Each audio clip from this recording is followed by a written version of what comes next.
बिस्मिल्लाहिर्रहमानिर्रहीम। अस्सलामुअलैकुम वरहमतुल्लाहि वबरकातुहू। माह मुहर्रमुल हराम का पहला जुम्मा आते ही आज आपको एक ऐसी तस्बीह का तोहफ़ा देने जा रही हूँ, एक ऐसी तस्बीह आपके हवाले करने जा रही हूँ। अगर आप अपने हाथ में पकड़कर सिर्फ़ एक बार पढ़ लें तो अल्लाह रब्बुल इज़्ज़त के हुक्म से आपका नसीब आसमान से खुलकर नीचे आपके कदमों में आ पड़ेगा। ये एक तस्बीह का अमल मिट्टी से बनी हुई ईंट को भी सोने में बदल देगा। अगर आप ये एक तस्बीह पढ़कर मिट्टी के ऊपर भी फूंक मार दें, पत्थर के ऊपर भी फूंक मार दें तो उसको भी सोने में बदल दे। लेकिन इसको पढ़ने का एक मखसूस तरीक़ाकार है जिसको मैं बताने जा रही हूँ। इंशाअल्लाह आप इसको जैसे ही पढ़ेंगे ठीक 1 मिनट बाद अपनी ज़िंदा आँखों से मौजज़ात देख लेंगे कि आपका नसीब खुल जाएगा, आपका मुक़द्दर बदल जाएगा। आज का ये अमल मेरे उन भाइयों बहनों के लिए है जो माह मुहर्रम की पहला जुम्मे का बड़े बेसब्री से इंतज़ार कर रहे थे, बड़ी शिद्दत से इंतज़ार कर रहे थे। उनको बड़ा इंतज़ार था और सोच रखा था कि जुम्मा आते ही हम अपने नसीब के लिए दुआ मांगेंगे, अपनी किस्मत के लिए दुआ मांगेंगे। तो मेरे भाइयों और बहनों, आज ये तस्बीह पढ़कर दुआ मांग लेना। जिस चीज़ के बारे में आपने दिमाग में सोच रखा होगा, जिस चीज़ के बारे में आपके जहन में जो कुछ चल रहा होगा, इंशाअल्लाह वो आपको ज़रूर मिल जाएगा। ए अल्लाह पाक, जिस घर में जो मुसलमान भाई अपने नसीब को लेकर परेशान हैं और जो आंखें आज की ये वीडियो देख रही हैं, अपनी नज़रें जमा कर मेरी आवाज़ को सुन रहे हैं, ए रब्बे करीम सबकी दुआओं को कबूल फरमा कर सबके दिलों में जो हाजत जो मुराद है उसको पूरा फरमा दे। ए अल्लाह, जो नहीं मांग सकता उसको भी अता फरमा दे। तेरे ख़ज़ानों में कौन सा किसी चीज़ की कमी है और ना ही कभी कमी आएगी। मौला करीम, जो तेरा बंदा जिस चीज़ का सवाल करे उसको पूरा फरमा देना। सब लोग एक बार आमीन ज़रूर बोल दें। क्या पता किसकी आमीन सबके लिए कबूलियत की घड़ियाँ खोल दे। क्या पता किसकी ज़ुबान से निकला हुआ आमीन का लफ्ज़ अल्लाह की बारगाह में कबूल हो जाए और आपके साथ साथ मेरा भी बेड़ा पार हो जाए।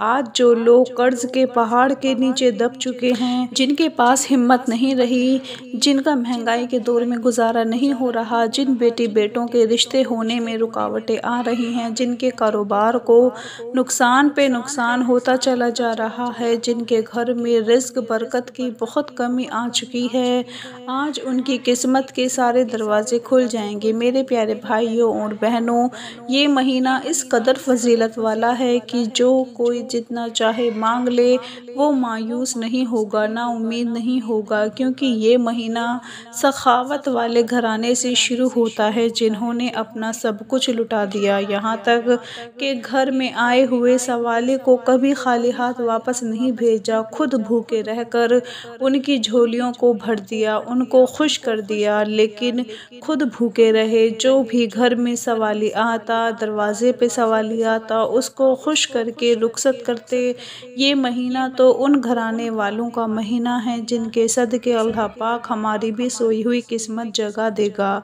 दोस्तों, आपका क्या ख़याल है कि इस महीने की पहली बरकतों वाले जुमेरात को अल्लाह पाक अपनी सखावत से महरूम रखेगा या अपनी रहमतों से महरूम रखेगा? कभी नहीं। बस एक बार आपने ये तस्बीह पढ़ लेनी है जो मैं तस्बीह आपको बताने जा रही हूँ।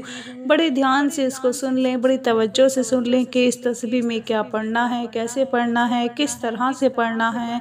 बहुत ही आम है, आसान सी तस्बीह है। तस्बीह पढ़ने में कोई मुश्किल नहीं, लेकिन तस्बीह पढ़ने से पहले आपने 5 मरतबा दुरूद पाक पढ़ना है, क्योंकि ये माह मुहर्रम का बड़ा ही कीमती और बड़ा ही बरकतों वाला जुम्मा का दिन है। जितना हो सके इस जुम्मा को नबी पाक सल्लल्लाहु अलैहि वसल्लम की आल पर दुरूद पाक का नजराना पेश करें।